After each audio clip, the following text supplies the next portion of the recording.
Express हम आए हैं देवराज धाम गुरु पूर्णिमा के निमित्त में। हमारे साथ देवराज मंदिर का महंत मुझे महेशगिरी बापू जुड़ा रहे हैं। बापू, मैं आपको ये पूछ रहा हूँ कि गुरु पूर्णिमा का क्या महत्व है? ओम नमो नारायण, जय लखणी सत्यवाय, जय गुरु महाराज। हूँ लघु महंत महेशगिरी बापू, देवराज धाम गुरु गादी मठ। मैं आप सबको गुरु पूर्णिमा की शुभकामनाएं देता हूँ।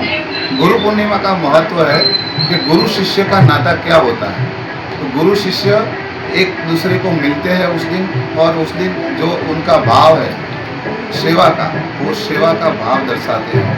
वही है गुरु पूर्णिमा का महत्व। गुरु शिष्य का नाता पूरे भारत में आज जहाँ जहाँ गुरु जी है, मतलब जिनके शिष्य है, वो सब आज सब जगह पे भोजन, भंडारा, भजन, हरि कीर्तन और गुरु पूजन हो रहा है। तो वही है ये गुरु महिमा।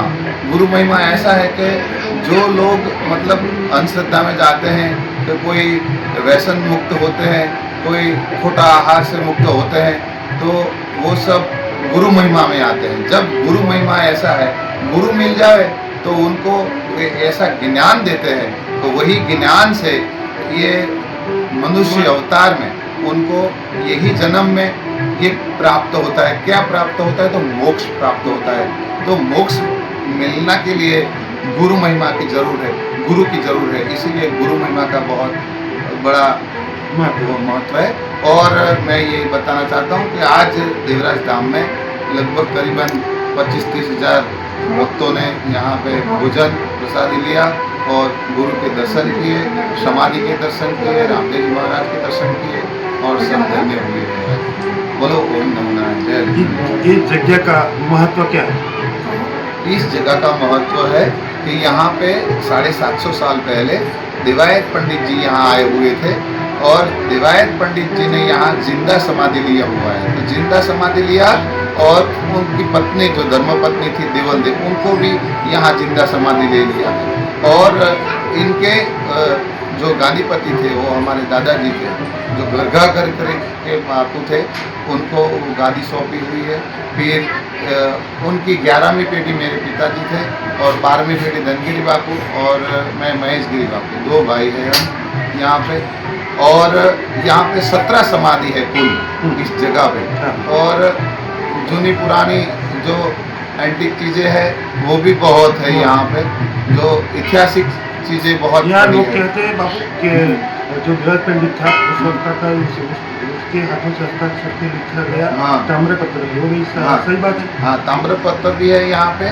और देवायत पंडित जी ने यहाँ पे भविष्यवाणियाँ भी की है, और यहाँ पे सौरा मंडप भी किया है, और यहाँ पाठोत्सव भी किया है, यहाँ गादी अभिषेक भी किया है। और भविष्यवाणी आप सब जो सुन रहे हो कि पहला पवन फरूक से, गुजराती में हूँ थोड़ी बोलीश, तो पहला पवन फरूक से नदियों में नहीं हो नीर, बराबर उत्तर दिशा थी साहेब आवशे नकलम दर्शे नाम आऊँ। देवायत पंडित में एक भजन है, और उसी भजन में देवायत पंडित जी बोले हैं कि पानी पली के में मतलब में पाउच में बीचेगा, वो 750 साल पहले बोले थे। दौड़े दीवा थसे એટલે जो लाइट हुआ, पवन से बात होगी, यानी मोबाइल आया। तो वो 750 साल पहले कोई मोबाइल नहीं था, लाइट नहीं था, बराबर। तो उस वक्त ऐसे 450 शब्द है जो अलग अलग देवायत पंडित जी ने यहाँ पे बोले हुए हैं। वो सभी अभी सत्य हो रही है सभी वाणी। और दूसरा क्वेश्चन है मेरा सर कि यहाँ वर्ष दरमियान कितना कार्यक्रम होता है? वर्ष दरमियान यहाँ पे 25 कार्यक्रम होता है। एक तीज, एक पूनम, वो 24 हो गया, और एक धनगिरी महाराज का जन्मदिन उत्सव मनाते हैं। तो 25 कार्यक्रम यहाँ पे होते हैं, और 25 से 25 कार्यक्रम में हम यहाँ पे भंडारा लगाते हैं, भोजन भंडारा, और व्यसन मुक्ति का अभियान चलाते हैं, और यहाँ पे चश्मा का कैंप, ब्लड कैंप, ऐसे कैंप करते हैं। यहाँ मुख्य प्रोग्राम है व्यसन मुक्ति का? हाँ, यहाँ जो मुख्य प्रोग्राम है वो व्यसन मुक्ति का है। लगभग कहीं यहाँ हजारों की संख्या में अवार्ड मिल चुके हैं। हाँ, व्यसन मुक्ति। थैंक यू, धन्यवाद।